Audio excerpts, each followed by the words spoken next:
नमस्कार नमस्कार.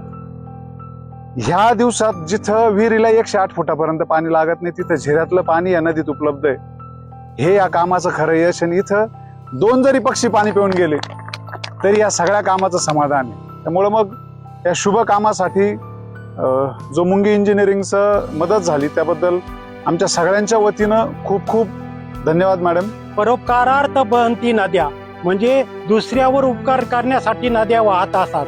परोपकारार्थ फलंती वृक्षा स्वतः उन्हात उभे राहतात आणि दुसऱ्याला फळ देण्यासाठी झाडं उभे राहतात. अशी आपली संस्कृती आहे. येत्या ज्या कुंभमेळ्यामध्ये ऋषीमुनी जे येतील ते संत येतील त्यांना सुद्धा या नदीचे स्वच्छ पाण्याचा लाभ झाल्याशिवाय राहणार नाही. मुंगी इंजिनिअरिंग नाशिक मधली एक अग्रगण्य कंपनी आहे आणि मला असं कळलेलं आहे की आता सर आणि तुम्ही पण कदाचित आपल्या नंदिनी किनारीच राहायला येणार आहेत, तर तुम्ही आता नंदिनीचे थेट लाभार्थी होणार आहे.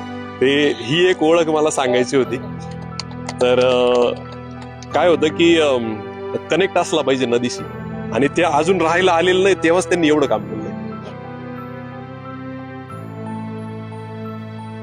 काही कोटी लिटर वगैरे मध्ये मोजायचं ठरलं तर ते मोजमाप आम्ही करूच, पण त्याच्याही पेक्षा आमच्या सगळ्यांच्या चेहऱ्यावर जो आनंद आहे त्याच्यावर तुम्हाला कळेलच की आम्हाला किती छान वाटलेलं आहे. आमचं काहीतरी नातं आहे हे नक्की या जमिनीशी आणि या नदीशी.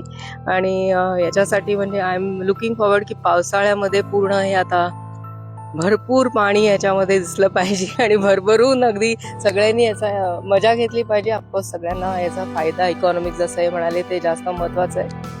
पण जसं गुरुजी म्हणाले तसं की सगळे ऋषीमुनी जेव्हा येतील कुंभमेळ्यात तर त्यांना स्वच्छ पाणी नंदिनी रिव्हरचं पण मिळालं पाहिजे ही इच्छा.